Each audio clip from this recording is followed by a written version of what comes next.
Hi guys, నేను మీ శ్రీనివాస్. నేనైతే కొత్తగా జావా ఫుల్ స్టాక్ అనే కోర్స్ అయితే స్టార్ట్ చేశాను అనమాట. ప్రజెంట్ అయితే జావా ప్రోగ్రామింగ్ లాంగ్వేజ్ అయితే జరుగుతూ ఉంది. కొన్ని క్లాసులు అయితే కొన్ని వీడియోలు అయితే పెట్టాను అనమాట, కొన్ని టాపిక్స్.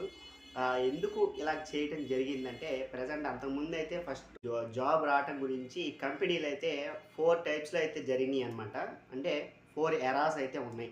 అంటే పార్ట్ 1 ఫస్ట్ ఎరాలో అయితే జాబ్స్ ఎక్కువ, గ్రాడ్యుయేట్స్ బీటెక్ దానికి సంబంధించి క్వాలిఫికేషన్కి సంబంధించి స్టూడెంట్స్ అయితే లేదా గ్రాడ్యుయేట్స్ అయితే తక్కువ అనమాట. ఫర్ ఎగ్జాంపుల్ 50 జాబులు ఉన్నట్లయితే అప్పటి కాలంలో తక్కువ, ఏదో 10, 7, 8, 10 ఆ మధ్యలో ఉండేవాళ్ళు అయితే గ్రాడ్యుయేట్స్, బీటెక్ గ్రాడ్యుయేట్స్ అయితే ఉండేవాళ్ళు.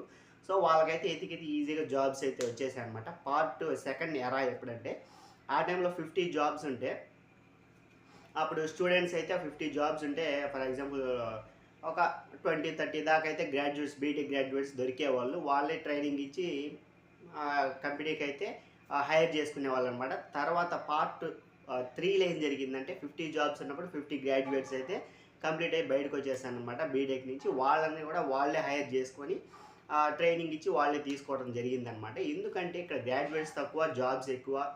గ్రాడ్యుయేట్స్ జాబ్స్ సరిపోయినప్పుడు ఇలా వాళ్ళే హైర్ చేసుకొని వాళ్ళే ట్రైనింగ్ ఇచ్చి జాబ్స్ అయితే ఇచ్చేవాళ్ళనమాట. ప్రజెంట్ ఏం జరుగుతూ ఉందంటే, ఒక 50 జాబ్స్ అయితే ఉంటే దాదాపు ఒక 1000 గ్రాడ్యుయేట్స్ అయితే బయటకు వస్తున్నారనమాట. అలాగుందనమాట. అంటే ప్రతి సంవత్సరం అనేది కొన్ని లక్షల మంది గ్రాడ్యుయేట్స్ అయితే బయటకు వస్తూ ఉన్నారు కంప్లీట్ చేసుకొని గ్రాడ్యుయేషను.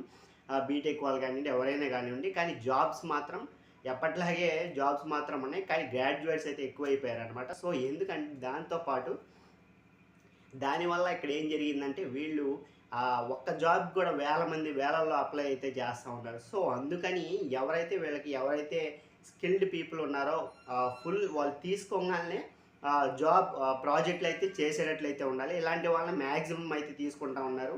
వాళ్ళే తీసుకొని వాళ్ళే ట్రైన్ చేసి జాబ్ ఇచ్చే అవకాశం అయితే ఇప్పుడు లేదనమాట. మీరు డైరెక్ట్ జాబ్కి వెళ్ళంగానే, జాబ్ రాగానే మీరు ప్రాజెక్ట్ చేసే విధంగా అయితే ఉండాలి.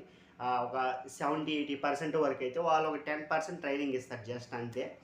So అలాగుంది market. సో అందువల్ల ఏంటంటే, మనం అప్పట్లాగా జస్ట్ గ్రాడ్యుయేషన్ పూర్తయితే జాబ్ వచ్చే అవకాశం అయితే తక్కువ అనమాట. మీరు స్కిల్డ్ అయితే ఫుల్లీ స్కిల్ అయితే నేర్చుకొని ఉండాలి. కాబట్టి నేనైతే కంప్లీట్గా స్కిల్ ఓరియంటెడ్గా మీకు నేర్పించడం అయితే జరుగుతుంది.